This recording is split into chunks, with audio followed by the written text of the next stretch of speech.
이혼 루신 1925년. 아이고 무 아저씨 새해 복 많이 받으세요. 돈 많이 버시고요. 안녕하신가 빠산 복 많이 받게나? 네 복 많이 받으세요. 아이쿠도 여기 있군. 아 무 할아버지. 주왕무쌍과 그의 딸 아이쿠가 목련교 어귀에서 나룻배에 오르자 배 안에서 한꺼번에 와 하고 인사말이 쏟아졌다. 그중 몇 사람은 두 손을 모으고 예를 하기도 했다. 동시에 배점 판자 자리에 4사람 정도 앉을 수 있는 자리가 비워졌다. 주왕무사는 인사를 주고받으면서 자리에 앉은 뒤 긴 담뱃대를 배전에 기대 놓았다. 아이쿠는 그의 왼쪽에 앉아 갈고리같이 생긴 두 다리를 8팔자 모양으로 한 채 바스한과 마주했다. 무 영감님은 성안으로 가십니까? 개딱지 같은 얼굴을 한 사나이가 물었다. 성안으로 가는 게 아닐세. 무 영감은 약간 기운이 없는 것 같았지만 본래 금붉은 얼굴에 주름이 많이 져있기 때문에 별다른 큰 변화를 알아볼 수가 없었다. 팡 마을까지 가는 길이네. 온 배 안이 조용하여지고 다들 그들만 쳐다보았다. 그럼 역시 아이쿠의 일 때문인가요? 잠시 후에 바산이 물었다. 이의 일 때문이지. 이거 정말 귀찮아 죽겠네. 벌써 꼭 3년이나 법석을 떨었다네.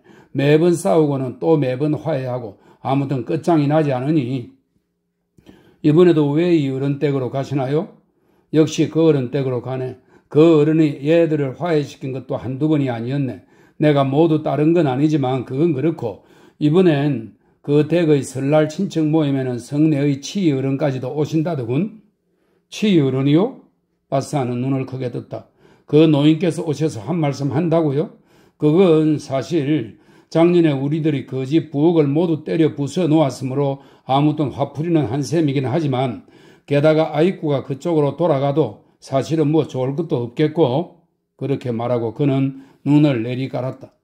저도 결코 그곳에 다시 돌아가고 싶어하는 건 아니에요, 바산 오빠. 아이쿠는 화가 나서 머리를 들고 말했다. 나는 화가 나서 그래요. 생각해 보세요. 짐승 같은 아들놈은 젊은 과부와 눈이 맞아서 나를 싫다고 하니 일이 그렇게 쉽게 될 수 있겠어요? 짐승 같은 아비는 자식놈의 편만 들면서 나보고 필요 없다고 하니 쉽게 되겠냐고. 치 어른이 어떻다는 거예요? 설마니 현 지사 어른과 의형제랍시고 말 같지 않은 소리 하는 건 아니겠죠? 그분은 왜 이 어른처럼 꽉 막혀서 그저 헤어지는 것이 좋겠다는 말만 하지는 않겠죠? 저는 아무튼 제가 이 몇 년 동안에 겪은 고생을 이야기하고 치 어른이 누가 잘못했다고 하는지를 볼 거예요. 바사는 설복되어서 더 이상 입을 열지 않았다. 철썩철썩 뱃머리에 부딪히는 물소리가 들려올 뿐 배 안은 매우 조용했다. 주왕무사는 손을 뻗쳐 담뱃대를 집더니 담배를 재었다. 대각선 방향으로 바산 근처에 앉아있던 뚱뚱한 사나이가 주머니에서 부시를 꺼내어 부식깃에 불을 붙여 대통에다 얹어주었다. 미안해요. 무사는 고개를 끄덕이며 말했다. 비록 처음 뵙습니다만 무 아저씨의 성함은 벌써부터 듣고 있었습니다. 뚱뚱한 사나이는 정중히 말했다. 그렇고 말고요. 이 바닷가 18마을에서 모르는 사람이 누가 있습니까? 서시댁 아들이 과부와 눈이 맞았다는 이야기는 우리들도 벌써 들어 알고 있습니다. 작년에 무 아저씨가 6 아드님을 데리고 몰려가서 그 집 부엌을 부셔버린 것에 대해 옳다고 하지 않는 사람이 누가 있습니까? 노인장께서는 어떠한 고관대작의 집이라도 거침없이 들어가실 수 있는 분이시니 그까짓 그 무엇을 겁내시겠습니까? 이분 아저씨는 정말 사리에 밝으시군요. 아이쿠가 기쁜 듯이 말했다. 저는 비록 이분이 누구신지 모르기는 합니다만 저는 왕덕괴이라고 합니다. 뚱뚱한 사나이는 재빨리 대답했다. 저를 버리려고 해도 그렇게는 안 될 거예요. 치 어른도 좋고 빠 어른도 좋아요. 나는 어쨌든 그놈 집을 폐가 망신시키고 말 테니까요. 왜 이 어른이 저를 4번씩이나 달래보려고 하지 않았어요? 아버지께서도 위자료를 보시더니 탐이 나서 머리가 이상해지시고. 전현이, 무사는 낮은 소리로 말했다. 그러나 듣기로는 작년 연말에 서씨 댁에서 왜 이 어른에게 술상을 한 상 차려 보내주었다면서요, 빠 할아버지? 개딱지 얼굴이 말했다. 그건 상관없는 일이에요. 왕덕괴이가 말했다. 술자리 하나로 사람을 현혹시킬 수가 있나요? 만약 술자리로 사람을 현혹시킬 수 있다면 대단한 요리를 보낸다면 어떻게 되겠어요? 공부 많이 해서 머리가 깨친 사람들은 옳은 말만 한다고요. 예를 들면 어떤 사람이 많은 사람들에게 학대를 받았을 때 그들이 나타나 공정한 판단을 내리는데 술을 얻어먹었다느니 안 먹었다느니 하는 것은 문제가 되지 않아요. 작년 연말에 우리 마을의 룽 어른이 베이징에서 돌아오셨는데 그분은 큰 곳에서 지내던 분이라 우리 시골 사람들과 같지 않더군요. 그분의 말로는 저쪽에서는 꾸왕 부인을 제일 어른으로 여겨야 한다는 거예요. 그게 또 왕시촌 돌물어기의 손님 내리시오. 사공이 큰 소리로 외치자 배는 이미 멈추려 하고 있었다. 내려요 내려. 뚱뚱한 사내는 곧 담뱃대를 집어들고 선창에서 뛰어나와 앞으로 나아가는 배를 따라 기슭에 올랐다. 미안합니다. 그는 배 안에 있는 사람들에게 고개를 끄덕이며 인사를 했다. 배는 새로운 정적 속에서 전진을 계속했다. 물소리가 또 철썩철썩 크게 들려왔다. 바사는 끄떡끄떡 졸기 시작하더니 맞은편의 깔고리같이 생긴 발을 마주하고 점점 입을 벌렸다. 선창 앞머리의 두 노파가 작은 소리로 연부를 외우고 있었다. 그녀들은 염주알을 만지작거리며 아이꾸를 보다가 서로 얼굴을 마주보고는 입을 삐죽 내밀면서 고개를 끄덕였다. 아이꾸는 눈을 크게 뜨고 배의 천장을 바라다보고 있었다.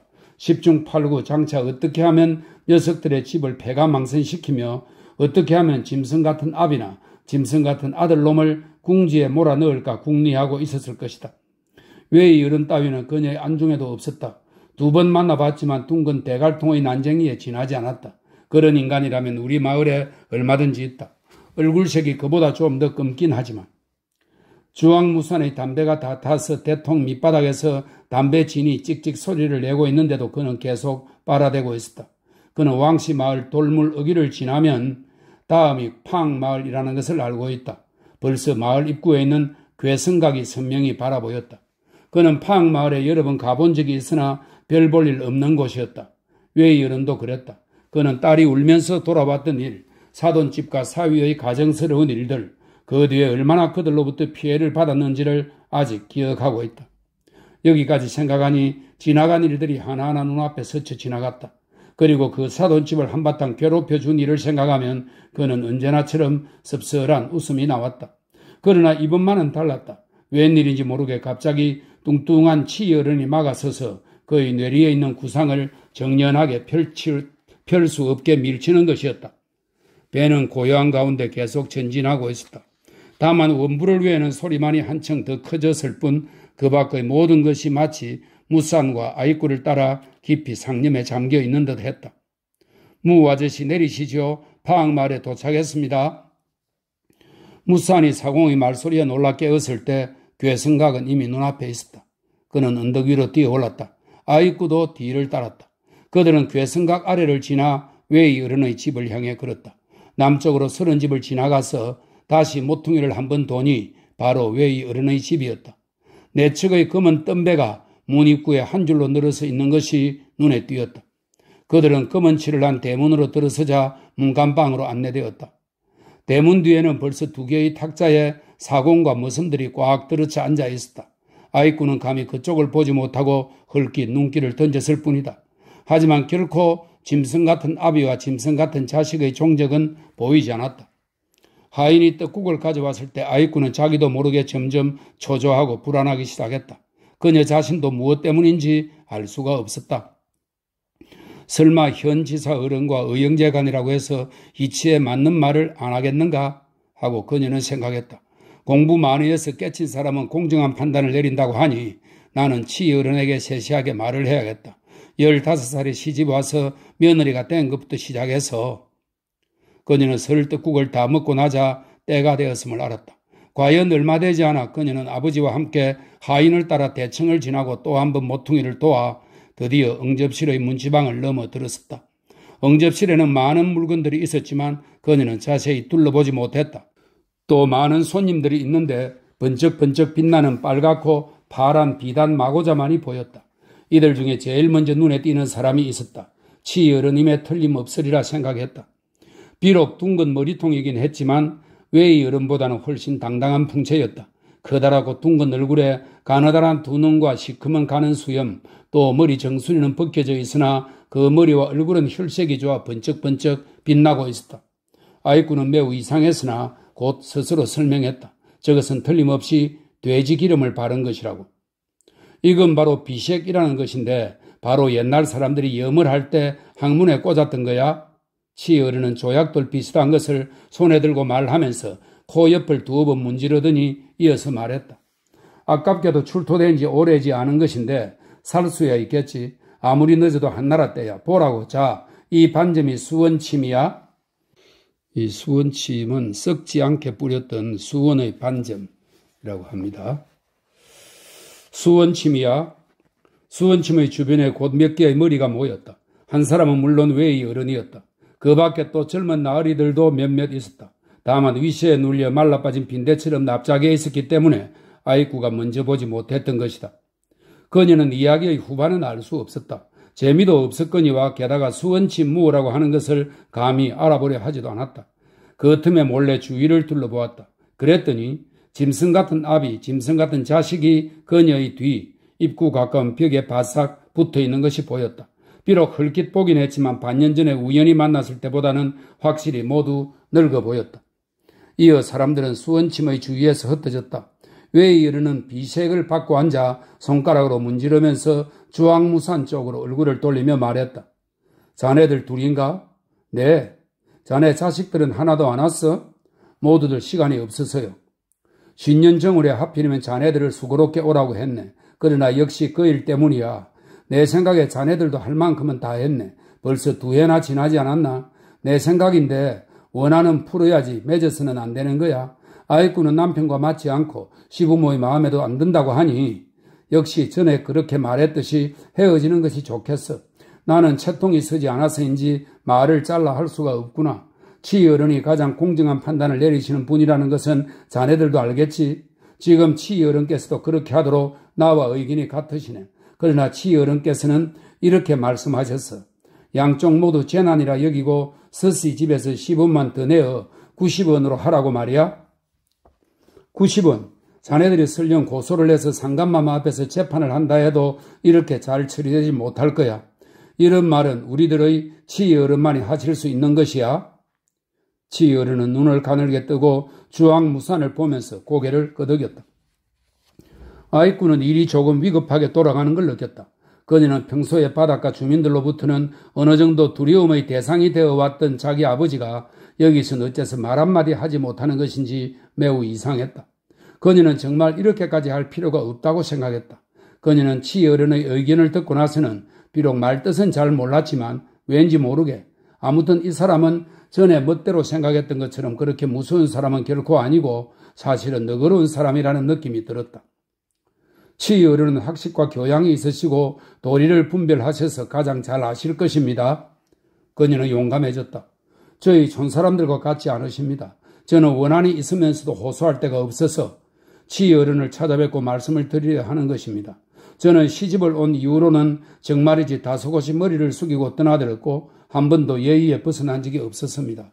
그럼에도 저 사람들은 한결같이 저를 적대시합니다. 한 사람 한 사람이 마치 흉악한 인간과도 같았습니다.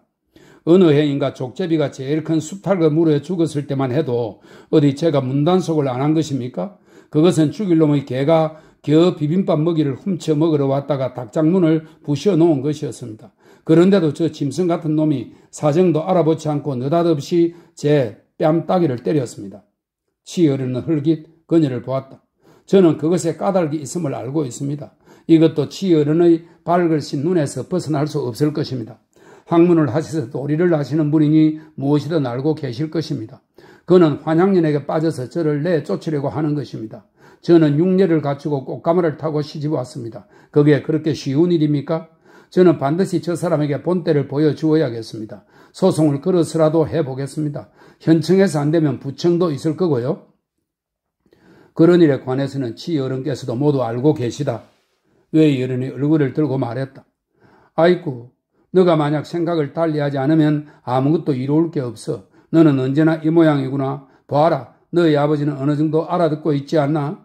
너와 너희 형제는 모두 너희 아버지를 닮진 않았구나. 소송을 걸어 부청으로 가보라고. 설사 관부에선들 치어른과 상의하지 않을 것 같은가? 그때 가서는 개인의 감정이나 정실에 따르지 않는 공적인 일로 원칙적으로 처리하게 되지. 그렇게 되면 넌 틀림없이 그렇게 되면 저 목숨을 걸고 해보겠습니다. 모두가 패가 망신하겠지요. 그건 결코 목숨을 걸 일이 아니야. 치어른이 비로소 천천히 입을 열었다. 너는 아직 나이가 젊어. 사람은 반드시 부드러워야 해. 화기로우면 재물이 든다라고 하지. 안 그러냐? 나는 단번에 껑충 10원을 올려주었다. 그건 정말 일찍이 없었던 도리야. 그렇지 않으면 시어머니가 나가라면 나갈 수밖에. 부청은 말할 것도 없고 상하이, 베이징 그리고 외국이라 해도 모두 그런 거야. 믿지 못한다면 저기 방금 베이징에서 서양학교를 다니다 돌아온 사람이 있으니 직접 물어보라고. 그러고는 얼굴을 아래턱이 뾰족한 젊은 도련님을 향해 말했다. 그렇지, 틀림없습니다. 턱이 뾰족한 도련님이 서둘러 몸을 꼿꼿이 세우고 공손히 낮은 소리로 말했다. 아이쿠는 자기가 완전히 고립되었다는 걸 느꼈다. 아버지는 한마디도 하지 않고 형제들은 감히 오지도 못했다. 외이 어른은 본래 그들을 도와주고 있고 치이 어른도 믿을 수 없게 되었으며 턱이 뾰족한 도련님까지 말라빠진 빈대처럼 굽신거리며 맞장구를 치고 있다. 그러나 그녀는 멍청해진 머릿속에서 다시 최후까지 분투해버리라 결심하는 듯했다. 어찌하여 치이 어른까지도. 그녀의 두 눈에는 놀라움과 실망의 빛이 나타났다. 그래요. 알아요. 우리 가난한 사람은 아무것도 몰라요. 저희 아버지가 세상의 의리나 인정조차 모르고 멍청해져 있는 것을 원망해요. 다 저들 짐승 같은 늙은이와 짐승 같은 놈들이 미리 꾸며놓은 대로 되는 거죠. 그들은 마치 초상을 알리러 가듯이 서둘러 개구멍으로 빠져나가려고나 하고 야가 빠진 인간들. 치열은 좀 봐주십시오. 그녀 뒤에 묵묵히 서있던 짐승 같은 놈이 갑자기 말을 했다. 어른 앞에서까지 이 모양입니다. 집에서는 온통 개, 돼지까지도 불안해합니다. 아버지를 짐승 같은 늙은이라 하고 저를 가리켜 말끝마다 짐승 같은 놈이라느니 환양년의 새끼라고 불렀답니다. 그 잡년이 너를 환양년의 새끼라고 불렀지 않아? 아이쿠는 얼굴을 돌리고 큰 소리로 말하고는 다시 치이 어른을 향해 저는 또 여러분들이 있는 앞에서 드릴 말씀이 있습니다. 그러는 그는 어디 점잖은 데가 있습니까? 입을 열었다 하면 천한 종자라느니 어미를 잡아먹을 년이라느니 그 잡년과 사귄 뒤로는 저희 조상까지 덜먹거렸답니다. 치이 어른께서는 판단해 주십시오. 이게 그녀는 몸을 부르르 떨면서 급히 입을 다물었다. 왜냐하면 치이 어른이 갑자기 눈을 위로 치켜뜨고 둥근 얼굴을 위로 젖히는 동시에 가늘고 긴 수염으로 둘러싸인 입에서 높고 큰 꼬리를 길게 끄는 목소리가 튀어나왔기 때문이었다. 이리 오너라! 하고 치이 어른이 말했다. 그녀는 순간 심장이 멈추는 것 같이 느껴졌다. 이어서 두근두근하며 가슴이 뛰기 시작했다. 마치 대세가 물러가고 판국이 모두 뒤바뀌는 것 같았다. 발을 헛디뎌 물속으로 빠지는 것 같았다. 그러나 그녀의 생각이 틀렸다. 즉시 곤색 두루마기에 검은색 배자를 걸친 남자가 들어와서 치이 어른 앞에 나무 몽둥이처럼 손을 늘어뜨리고 허리를 고추 세우고 마주섰다. 응접실 전체가 쥐죽은 듯이 조용했다. 치이 어른이 입을 움직여서나 무슨 말을 했는지 아무도 정확히 듣지 못했다. 그러나 그 남자는 이미 알아들었고 게다가 그 명령의 위력이 마치 그의 뼛속까지 꿰뚫고 들어간 듯이 몸을 두 번 고추 세우며 마치 머리카락이 오싹하고 일어나는 것 같이 곧 대답했다. 네. 그는 몇 걸음 뒤로 물러났어야 몸을 돌려나갔다. 아이쿠는 뜻하지 않았던 일이 곧 닥칠 것이라고 생각했다. 그 일은 전혀 예상할 수가 없고 방비할 수도 없는 것이리라. 그녀는 이때 비로소 치이 어른의 실로 위험이 있다는 것을 알았다. 전에는 그녀 자신이 모든 것을 오해하고 있었기 때문에 그처럼 방자하고 어리석은 짓을 했던 것이다. 그녀는 몹시 후회하면서 저도 모르게 혼자말로 중얼거렸다. 저는 원래부터 오직 치이 어른의 분부에 따르려고 했는데 응접실 전체가 쥐죽은 듯이 조용했다. 그녀의 말이 비록 실처럼 가냘픈 것이긴 했지만 외이 어른에게는 마치 천둥소리처럼 들렸다. 그는 벌떡 일어났다. 그렇지. 치이 어른은 정말 공평하셔. 아이쿠도 정말 잘 알고 있구나. 그는 칭찬하면서 주황무산을 향해 말했다. 무스방, 자네는 물론 할 말이 없겠지. 저의 자신이 이미 대답했네. 홍록첩은 옛날에 쓰던 결혼 정서입니다. 홍록첩은 틀림없이 가져왔겠지. 내가 통지해 놓았으니까 말이야. 그러면 양쪽에서 모두 가지고 오게. 아이쿠는 아버지가 주머니에 손을 넣어 서류를 꺼내는 것을 보았다. 나무 몽둥이 같은 그 남자도 들어와서 조그마한 거북 모양의 새까맣고 납작한 것을 치이 어른에게 건네주었다. 아이쿠는 일에 병고가 생기는 것이 아닌가 하여 급히 주황무산을 보니 그는 이미 작은 탁자 위에 남색 무명 보자기를 펴놓고는 은화를 집어내고 있었다. 치어른은 작은 거북의 머리 부분을 빼고 그 몸체 안에서 무엇인가를 약간 손바닥에 쏟았다. 나무 몽둥이 같은 남자가 그 납작한 것을 받아가지고 나갔다. 치어른은 곧 한쪽 손의 손가락으로 손바닥의 것을 찍어서 그것을 자기 콧구멍 속에 두어 번 밀어 넣었다. 콧구멍과 인중이 곧 노랗게 되었다. 그는 콧등에 주름을 잡고 재채기를 하려는 듯 했다. 주황무사는 은화를 세고 있었다. 웨이어른은 아직 세지 않은 동구름이에서 얼마가량을 집어서 짐승 같은 늙은이에게 돌려주었다. 그리고 두 장의 홍록칩을 바꾸어 양쪽으로 밀어주면서 말했다. 자네들 모두 받아두게. 무스방 자네 잘 세어보라고. 이건 무슨 장난이 아니야. 돈에 관한 일이라고. 에취 하는 소리가 났다. 아이쿠는 치어른이 재치기를 한 것임을 분명히 알면서도 자기도 모르게 그쪽으로 시선을 돌렸다.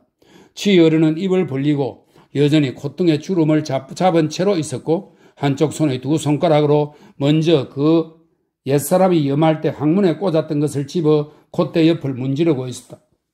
겨우 주황무산이 은화를 다 세고 나자 양쪽이 각각 홍록첩을 거두어들였다. 모든 사람의 허리뼈가 모두 훨씬 더 펴진 것 같았고 지금까지 긴장했던 얼굴빛이 누그러지는 듯 했다. 응접실 전체에 갑자기 온화한 공기가 감돌았다. 됐어. 일이 원만히 끝났군. 웨이어른은 양쪽이 모두 돌아가려는 기색을 보이자 한숨을 쉬고 나서 말했다. 그러면 더 이상 무슨 다른 건 없겠지? 축하하네. 아무튼 해결된 셈이군. 자네들 가려고? 가지 말고 우리 집에서 새해 축하 술이나 한 잔씩 들고 가게나. 이거 모처럼인데. 저희들은 안 마시겠어. 남겨두시면 내년에 다시 와서 마시죠. 하고 아이쿠가 말했다. 감사합니다, 웨이어른. 저희는 마시지 않겠습니다. 저희는 또 볼 일이 있었어요. 주황무상과 짐승 같은 아비, 짐승 같은 자식이 모두 한마디씩 하고는 공손히 물러났다. 어때? 한잔하지 않겠나? 웨이어른은 맨 나중에 나가는 아이쿠를 주시하면서 말했다. 아니요, 그만두겠어요. 웨이어른, 고맙습니다.